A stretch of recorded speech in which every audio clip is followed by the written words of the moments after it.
Hey guys, how are you? Oh my God, I'm so excited to return to you guys today for MarkTalk. We have a really good episode today. In case you don't know what MarkTalk is, and it's your first time tuning in, this is like the fourth episode I've done this. Basically, what I do is this Monday, Wednesdays, and Fridays. Mondays, it's a AMA type situation. Wednesday, it's an interview, and as you're probably aware, I've got a really good guest today. We'll be talking to her in a moment. And on Fridays, we do Brant Steele games, which we'll talk about that at the end. But like, if you like what you see, please tune in, like it, click the like on the bottom, subscribe. We're almost at 50 subscribers, which is really nice. And I'm just so excited about today. This is one that I've been watching ever since I first watched South Africa, Survivor South Africa. I've heard how amazing Survivor South Africa is, and I've got a guest that I've recently become Twitter friends with, which I'm very thankful for. And she's like awesome. She came in 7th place in Survivor South Africa 6. The one, the only, Toni Tebbutt. Hello. How are you? Well, thanks. How are you? I'm doing great. It's a very hot day here in New York, which is okay. I know you guys are in the winter right now, right? So But I mean, where I live now, I live in a very small coastal town, and winter isn't really that bad. So, I mean, here I am. I'm not even wearing a jersey, so it's all right. Yeah, that's like half the fun, like finding out like the good temperate place for you, right? Mm-hmm. Yeah, like I'm from Miami, so I'm used to like extreme heat, and then like moving to New York, and it's like extreme heat and extreme cold at the same time sometimes. I can't stand the cold. Oof. Yeah. Oh my God. I'm trying not to gush. I feel like, I don't know if you're familiar with this. So there's this SNL sketch from when I was a kid called The Chris Farley Show. Mm-hmm. Do you know who Chris Farley is? No. Oh, he was a comedian. Yeah, like a big comedian. Is he alive still? He was a large man. Yeah. Yes. And, Okay. basically, like it was an SNL like a comedy sketch where he'd gush over like seeing Paul McCartney and be like, "You're Paul McCartney. That's awesome." Yeah. Is he the one that was always with David Spade? He's the one that was always with David Spade. Yeah, like in like Black Sheep, Tommy Boy. Yeah, he unfortunately passed in 1997. Okay. Okay. But yeah, I mean, I'm not like that kind of a crazy person, but you know, I'm a big Survivor fan, and very recently became a fan of international seasons of Survivor for myself here in America, because I dove in head first into like Australia, and then heard I needed to watch South Africa. And then once I heard that, it's like when they announced the cast for Sequester Survivor 2, and I saw that you were on it, and all my friends were like, "Oh my God, Tony's on it." I think that's one of the things I've really enjoyed about being on Survivor. It's the aftermath of it. Like, I have made the most incredible friends, not from the show itself, but just from people who, you know, were fans and like just connected with me. And like, I've got some of them, like literally some of my favorite human beings at the moment are just people who reached out to me because I was on Survivor, and now we're like friends, you know? That's so cool. It's one of the best parts of being on the show for me, actually. Like, I feel like I actually won at the end of it. Could have done with the money too, though, obviously, but it's still a win. I mean, it lasted 30 days, which is so long on Survivor anyways. Like, that's basically there. And like, honestly, I feel like normally the person that gets around like between like 5 and 7 is normally the person that should win. I'm not saying Tom wasn't a good winner. I'm just saying that, like, I feel like traditionally speaking, the best person gets out somewhere between like that 4 through 7 range. Yeah, because you almost start thinking that that's when people start getting rid of the threats, or start getting rid of the ones that have too many friends on the jury. Exactly. I mean, as a Survivor fan, you know that when it starts coming to like 6th, 7th place, whatever, your favorites are going to start like going home. That's the sad fact of it, you know. It's the insane truth, like, about Survivor, but it's part of the reason why I'm very happy they have like the fire twist now in the American version of Survivor. But I'm curious, because I know like you were season 6 of Survivor South Africa is like the 3rd reboot of it, right? Yes, pretty much. Because I remember that you guys had one like shortly after Survivor America took off. Yeah. And then they had season 5, which was 4 years before my season. So they had a huge break after season 5. And season 5 was only 27 days, it wasn't like the legit thing. And I won't lie, Mark, I didn't actually watch that one so much. And I'm a huge Survivor fan. For my 30th birthday, I had a Survivor party for my 30th birthday. So season 5 happened and it left, and then I entered, and then I got chosen. So I thought, let me catch up on season 5. And I watched it and I thought, oh, shit, what am I signing up for? This looks a little bit B, B grade. And I was like, oh, my word, I'm going to make an ass out of myself because I'm going to be on a B grade Survivor show. And no offense to season 5, because it actually really, now looking back on it, was a good season. Yeah. But season 6 was so damn good. And I'm not just saying it's that. So good. It's like, honestly, like one of the seasons of Survivor I would recommend to my friends that haven't watched Survivor yet, just because like the twists, the characters are amazing. And, we're not characters, we're real people. Okay, I'm saying characters for the fact that it's a TV show. I know you're a real person. Like when you're watching a TV show, you think of them as characters. I know you're a real person. I know you guys are all real people, but there's an edit involved. The characteristics of those real people. Yes, it was. Even if I was not cast on that season and I watched it, I would have been blown away. I would have been like, "Whoa, what amazing production!" It was brilliant. The people that they put together, the editing, the production, everything was just such insane. And to be a part of that was amazing. Yeah, well, like what made you interested enough to apply for Survivor? I know you've been watching Survivor, American Survivor since like pretty much the beginning. So, and even the 2014 one, I've still got the entry form. I filled out the entry form and I never actually entered. And then this last one was, I didn't even know that entries were open. I didn't even know Survivor was starting again. And my ex-boyfriend, out of the blue, I haven't heard from him for ages, just messaged me and said, Antoinette, do you know that Survivor's opening? I think you should enter. I'm like, okay, I haven't heard from you for ages, but all right. The day before entries closed, I just quickly banged together my application. I thought, you know what? Let me just do it. And I did it. And it's insane. I made it, Yeah. Was there like a big interview process and everything? So with us, there were quite a few steps. You had to send in a 3-minute application video talking about yourself, Which is on your YouTube page, and I loved it, by the way. Yes. It's so great. And I look back at it now and I cringe, but I also love it because it's me to a T. And in fact, I think I was wearing this shirt. Yeah, you were. I just watched your video today, just like for prep stuff, and you're right. Yeah. So we did that, and then you go through next round. The next round was like this questionnaire that they send you, this hectic 50-question questionnaire. Next round was a telephone interview. Then there was a psychologist interview, a panel interview, and it was just, I think, about 5 or 6 stages. And then eventually they just, said they had to do home visits, and they came to my house and they were just like, no, I'm not here to interview you. I'm here to tell you you've made it. Oh my God. How did that feel? Like were you concerned because of like how season 5 was not how you wanted? I know. By that point, I just knew. I just knew in my heart that I was going on the show. I used to joke with my husband all the time. Like whenever he used to, we used to have a little playful fight. I used to say, "You're gonna miss me when I'm gone," and he's like, "Where are you going?" So I'm like, "I'm going to the island, bitch. Watch me." And I used to joke around. Yeah. And I just felt it. And even my husband and my one best friend said, "You are going." So when they got to the house and they told me that I was going, I swore at them. I was like, "You fuckers," because I was like, "Why did you do this to me? Put me through all of this, But I knew I was going. And it's funny because I know that you're a really big fan of Survivor Caramoan, the American season of Caramoan. I read an interview that was like your favorite season like last year. Is that still your favorite season? First off.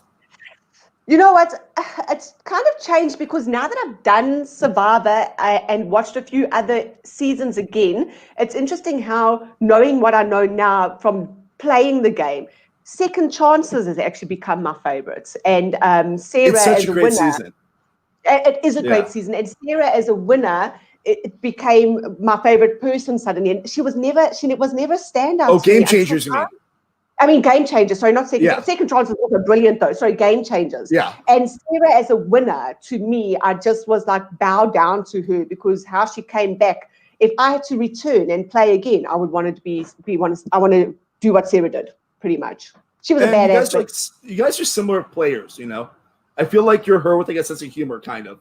Yes, and As a even player. her first season, the way she played first season was an extremely loyal gameplay. She had a very Yes. loyal gameplay, and it's failed her, which is kind of what happened to me. I had a bit of a loyal gameplay, and it failed me. So I feel like if I had to play again, you know, You'll I'd probably backstab before they backstab you. yes, Well, pretty I mean, much. that's what you have to do sometimes. You know, you Just want to had to win, do it. Yeah. and that's a great season.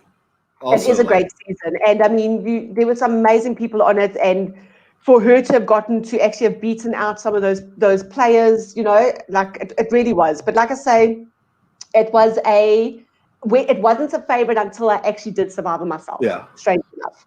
Well, I mean, I bet you were excited though because I know that you loved Karamoa and Karamoa's in the Philippines, and you were in the Yeah. Philippines for your season. And look, Were you like and fangirl, like, oh my god? yeah, I was just like, were they here? Were they there? Where were they exactly? But I think we were completely different islands. And also, by the way, even though Caramone is sort of no longer one of my favorite seasons, John Cochran is still like I love him, like absolutely love him. He's a really fun player. He definitely Amazing. grew on me. I'll never forget how upset I was in South Pacific. Yeah, that was his first season because I'm a big Aussie guy. I've always loved Aussie. And when he turned on Aussie, I was like, no, what are you doing? Thank you. But he's a really fun player that plays by fun and won by playing a fun, smart game, which is always good to see. He went against odds, like everyone's always saying, because like you've got the Aussies who are the physical players, and then you've got the John Cochrans who are like not supposed to be on an island. They're not. We burn. It's not the place for you. And he did so well, I just love it. Yeah. I always like to ask this question whenever I talk to anyone that's been on Survivor. What was the hardest day, like actual day number for you?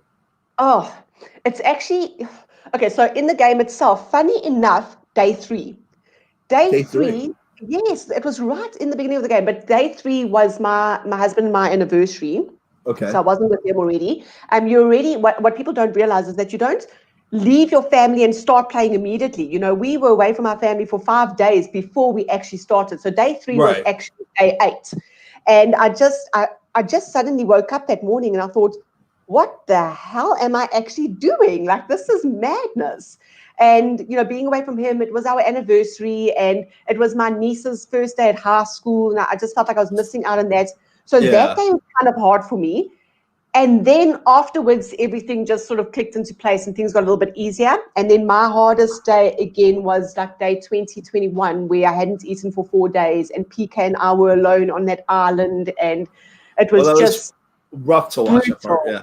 Brutal. And, that is one of the darkest places I've ever been in my life. And watching that episode, even when they started airing it, I just started crying because it just came out of me again. Because I just remembered waking up that morning and I felt like I was going to quit that morning. And then we merged. So just as well. Yeah. And then you won immunity very shortly after that too. Yeah, the very next day. And I think that's another lesson. I took away a lot of lessons from Survivor, and that was one of the biggest lessons that I've learned about myself or humans in general, is we're almost like cars. That petrol light goes off, the gas light shows you, hello, I need gas, but there's still like another 30 Ks, 10 miles left in the car. And we're the same. Like our petrol light is going off, but we still got so much more left in us. And I mean, I was ready to quit. And the very next day I won immunity. You just dig deep. That's so inspiring though, when you think about like, you're like, man, I'm at the end of my rope. I'm done. And then next thing you know, you win something that I'm sure you dreamt of for the last like 15, 16 years at that point, Exactly. To be the first person to win individual immunity is just most Survivor players or Survivor fans like dream is to wear that necklace. I mean, I've never played Survivor, but I've always dreamed of playing Survivor. I know I would not last. I would not last like 5 seconds out there. I would not last like as much as. What do you think would get you the most? What would bug you the most? Do you think? The thing about me is most people I get hangry.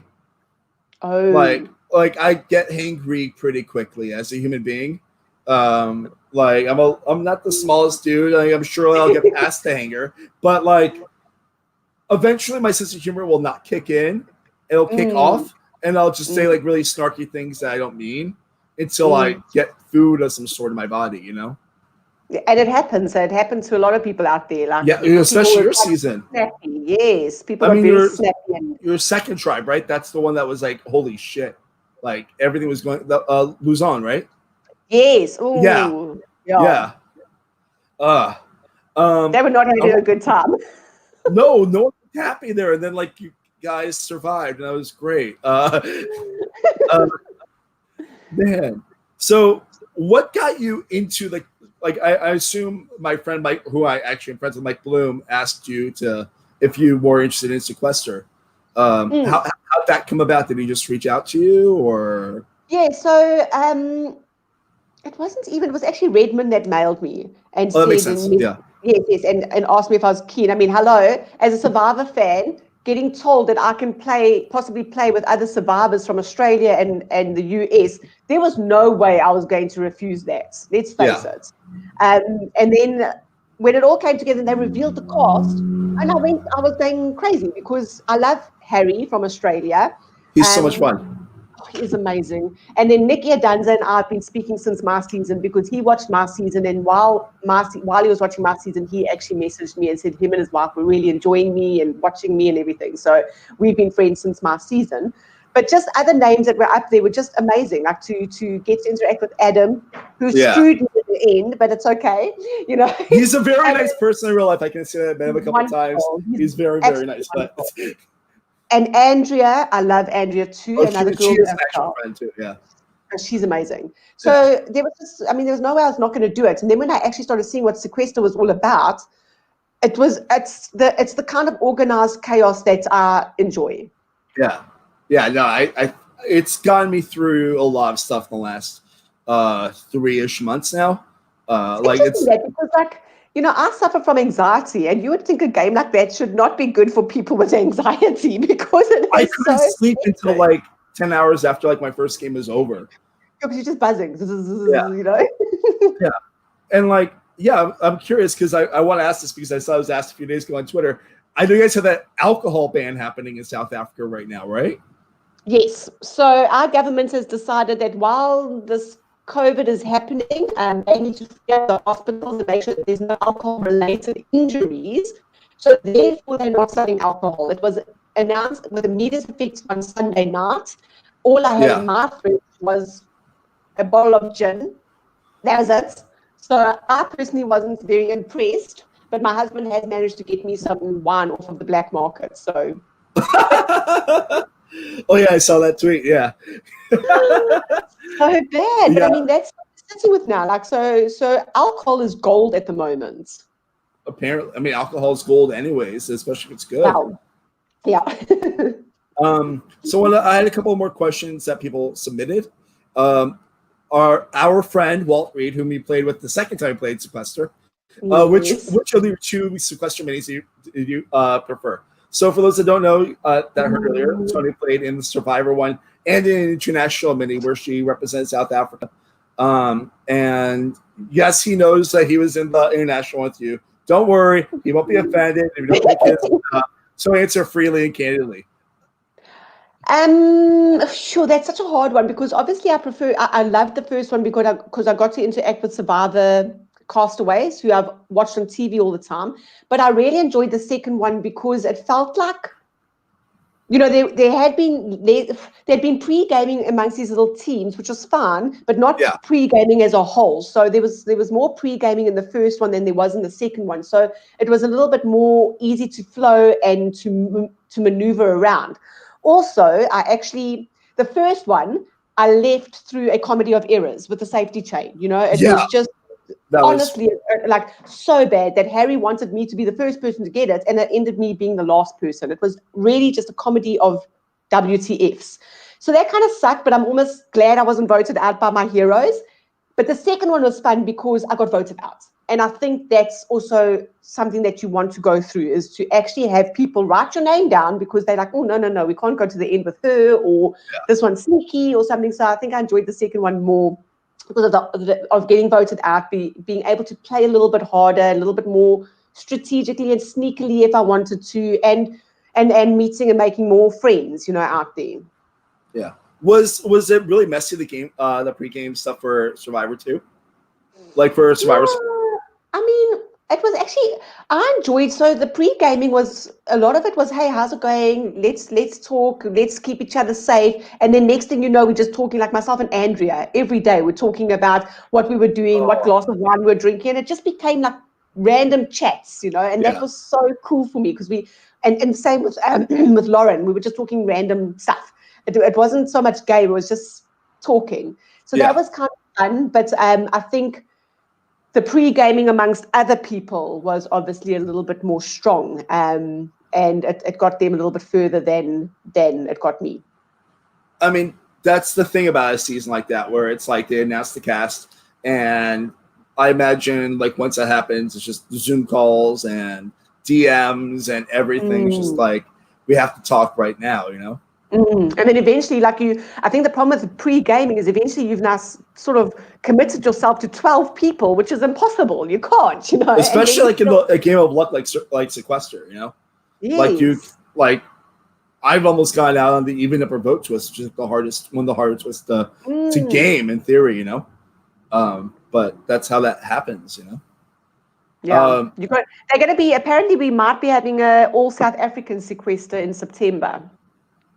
I'm so happy that you're like it's so funny because I love the fact that like you and Nicole Capper have become like obsessed with the Sequester community. Like you guys have both played twice. You've done better than her both times. I wanted to do better than 20th place because that broke my heart. I was so happy because they for those who don't know, they didn't announce the cast of International Sequester, and I saw South Africa was like the only thing in Africa represented.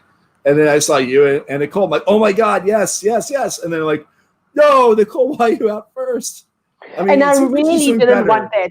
I really didn't want that this time around. I wanted her to play. I wanted her to have a chance. I mean, I didn't see that happening and going down like that. And it's just so frustrating even for myself to see her leave like that. I mean, that's the game. Hopefully her third time she does better. It's hard to do worse. And she's such an amazing player. Like I devoured her season also, after watching yours. Yeah, she would do great in Sequester, but it's just she needs to get out of the starting blocks. Yeah. Instead of being like, oh yeah, well, I mean, the second time she kind of half volunteered, which is sad because COVID is terrible.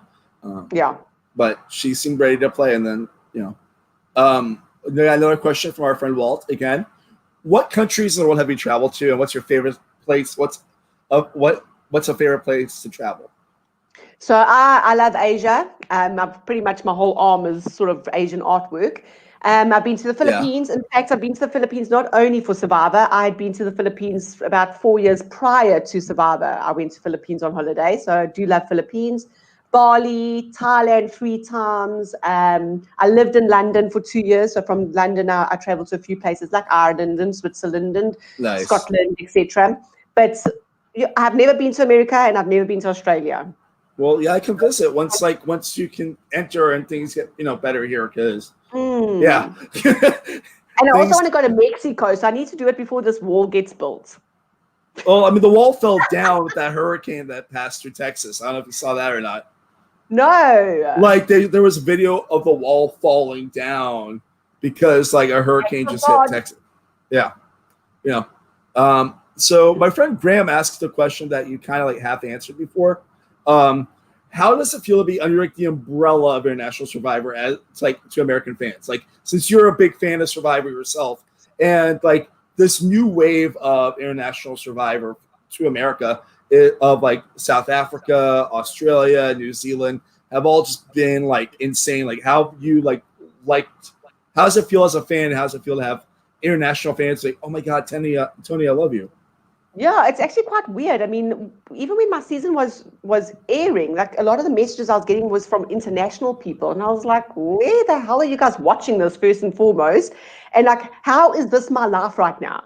To me, that it was pretty overwhelming because I found it I was now suddenly, amongst these people who I used to look up to. So it's actually quite an honor. I love it, but I also just don't see it. I don't see myself different from any other human being. I'm just a chick who went on an island and there were cameras around, you know? Yeah, that's valid. That is completely valid. It's just like, because after, like, once they announced that the cast of the National First Survivor Sequester 2, I watched at least an episode of every one season so I can at least see how they played. And it's just so fascinating, like how like every one of them is slightly different to a certain extent. Like Survivor Australia is like very, very intense and long. Survivor New Zealand's kind of like America, and I feel like Survivor South Africa is very much like one for one in like the best way possible. It's interesting that. Listen, I always think to myself, what would happen if they do an international Survivor with South Africans, New Zealand, Australia, and Americans? I'm quite curious to see who would come out as the winner. But for me, I think it might be an Australian. Those guys are intense. They're hardcore. And those challenges that they do are so physical, and they do it for 50 days? I mean, they are next level over the top, those guys. I mean, yeah. I think they win hands down. I've seen 2 of the seasons of that, and I'm just like, this is a lot. Like the episode's like an hour and a half, and you like feel like you're doing the challenges. I mean, like even the non-brutal challenges are brutal to watch. Yes. Yeah. Totally. And they come to play. Those guys are there to play. They don't. They almost they have this attitude of nothing to lose. You know, if I get voted out, it doesn't matter. I came to play. Now, we're all like a little bit more careful, like, oh, I don't want to get voted out. Let me not do that. But Aussies are a different breed. Yeah. It's awesome. All right, so this is a part that I'm really excited about. I'm going to just show the banner because for those that don't know, I am obsessed with South African culture. Like, I remember when the movie Sotsy came out, and I like it was just amazing. I think Atul Fugard's one of my favorite playwrights, and it was a really cool movie to see. And I remember like watching it because it was the first one I've ever seen in Afrikaans, and I remember being like, "This is similar to English. Like, you can kind of make it out." I know that you wanted to quiz me on Afrikaans. You sent me some things via Twitter. There are locations in South Africa. Those are 2 different places, I believe. Yeah, so the first one, my parents live in the first one, and I used to live in the second one. Okay, do you want me to just attempt to say it? Yes, let's hear it. I'm going to butcher it because I'm an ugly American. This is what we do. And the first one is a lot harder looking than the second one. Mpumalanga. Good enough, Mpumalanga. Wait, what was it? Mpumalanga. So I hit that M in the beginning. Mpumalanga. Okay. Yeah. And Ekurhuleni? Ekurhuleni. Ekurhuleni. Wow, it sounds so much cooler how you say it than me. And I'll teach you how to say thank you very much because I don't know if you know this, but we had this thing called Worth Playing For last year. It was Battle in the Bush, and Wendell was in South Africa. Yeah, I remember that. Bryce was there too, right? Bryce was there, so I got to play with them and got to meet them. I mean, and they're both the nicest people I met. Like 6 or 7 times. Absolutely. Like whenever I see him in a bar, he buys me a beer. I'm like, you're the like Wendell is my favorite winner of all time. Wendell is amazing, and now they learned how to say thank you very much. But to them, they just say buy a donkey. So as if you're buying an actual donkey, like an ass or mule, because it's buy a donkey. So buy a donkey. Buy a donkey. Buy a donkey is buy a donkey. Very much. But Wendell and Bryce say buy a donkey. So that's the best way to remember it is buy a donkey. Buy a donkey. But like you don't say buy a donkey, you say buy a donkey. Right, buy a donkey. Buy a donkey. Yes. I'm so curious to see how that like looks on like hand like written out. That's cool. Buy a donkey. Oh my god. I think Bryce even did one of his podcasts about the Worth Playing For, and he called it "Buy a Donkey" South Africa type thing. I gotta listen to episodes. I haven't listened to all of his episodes. I know he just did one with Wendell about like the friendship that can be had between a gay man and a straight man, of like being best friends and like how that should be a real thing because it is a real thing. What a great! I must actually also listen to it because that's such a great topic. Yeah. So, as you know, like Survivor South Africa is sponsored by Steers, and my friend Graham. Don't tell me you got bias strength.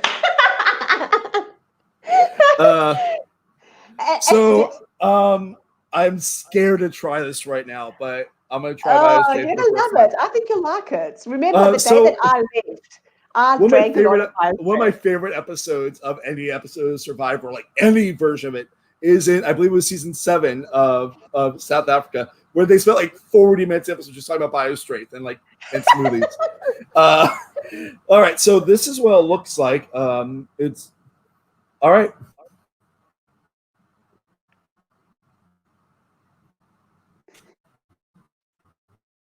It's intense. It's like raisins. Yes, that's exactly. It's almost like a bit of a honey sweet sort of. Right, that's actually a great way to put it. Raisins, yeah. I just cut out there. I'm sorry about that. It's terrible and you're far away, but it tastes awfully raisins. Yes, it tastes like raisins, doesn't it? You're cutting out again. Did you freeze? You're freezing.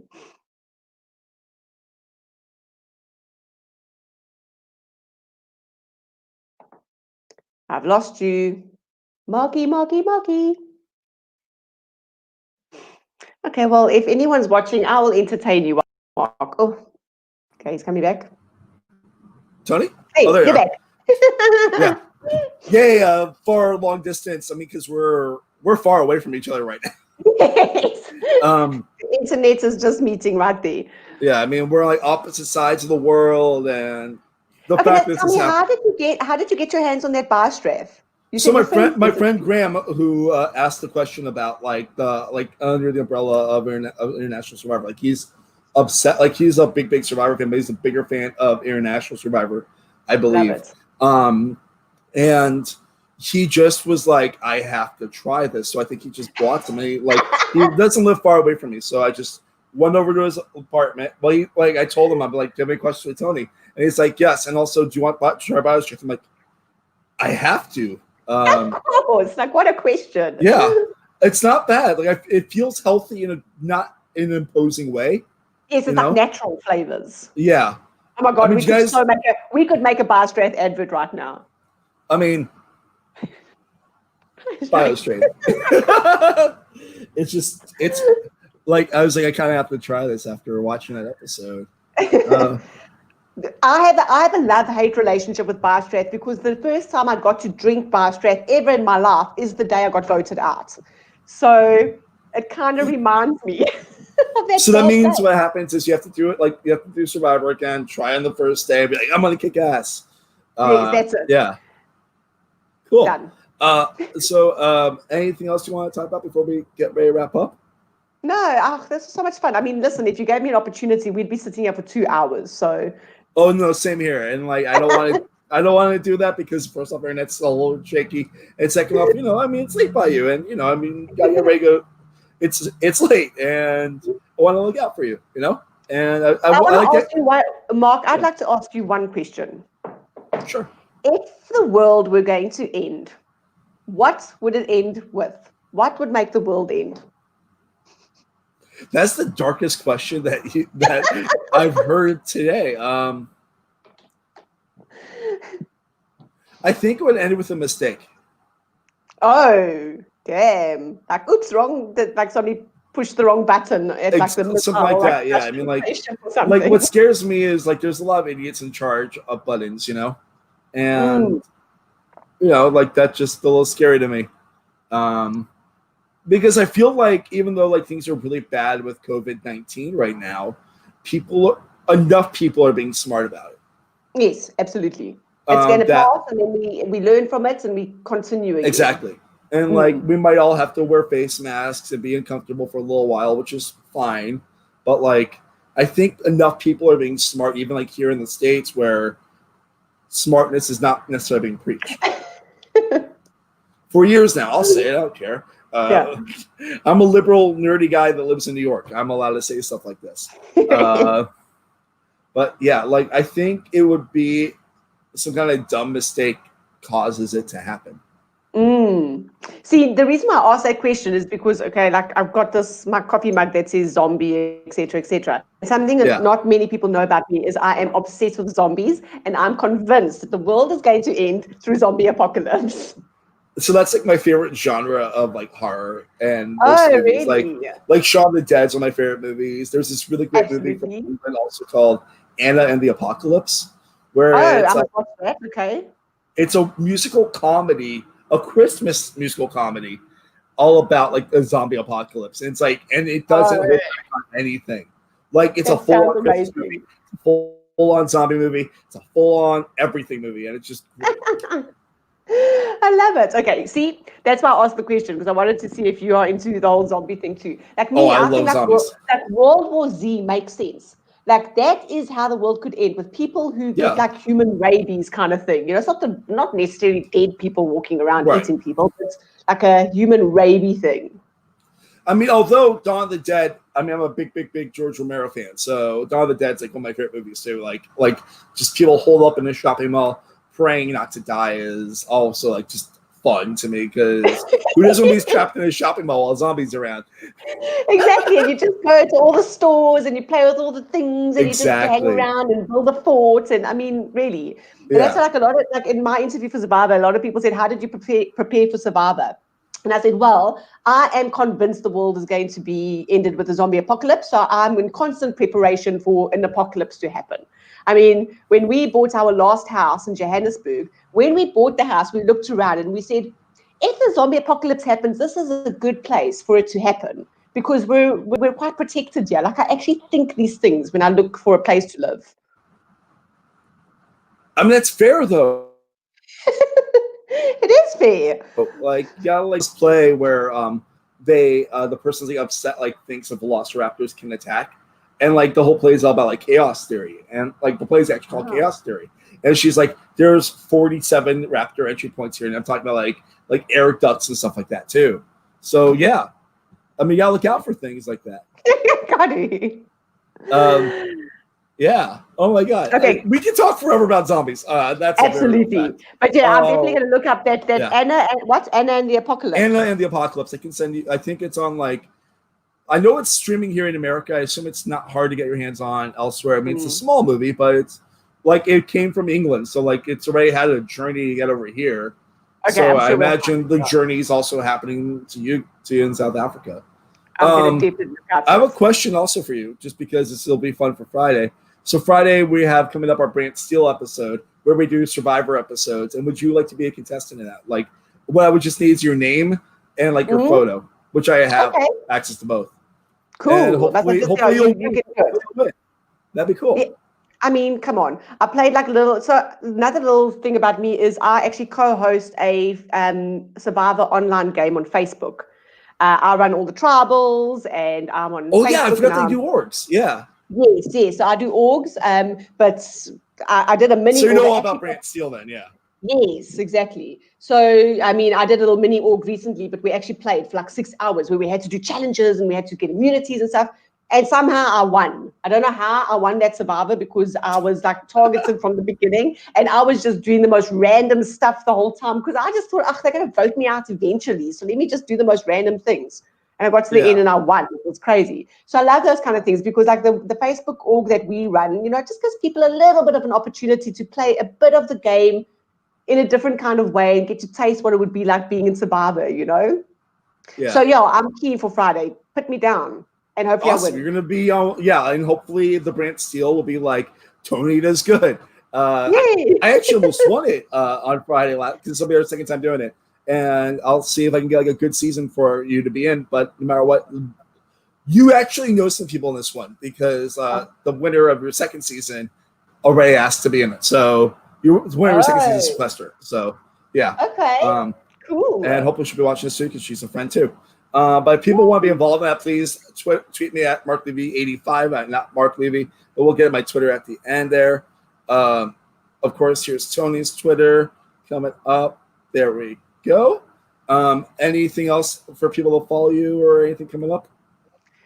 No, just come on Twitter and just see my random tweets there rather. They were really fun, especially recently with the the suckiness of the alcohol ban, and everything. Like, and wait, was that the org that you posted? That was the one that had the girl recreating Natalie spitting on herself. Yes. Yeah, which is one of my favorite Inspired moments of all time. Just Natalie actually drooling on herself. And then Katlego went and reenacted it. I died. I absolutely died when I watched that. That was the best. Oh, that's so great. Oh, brilliant. So here's my Twitter one more time with the actual correct way. Toni, thank you so much for being part of this. Thanks for inviting me, Mark. I really enjoyed it, and hopefully we'll have another catch up soon. Definitely, and I'll definitely. And to everyone else listening and watching, and I hope to catch up with you all soon as well. Yeah, and we'll see you guys on Friday. Have a good night. Bye. Bye.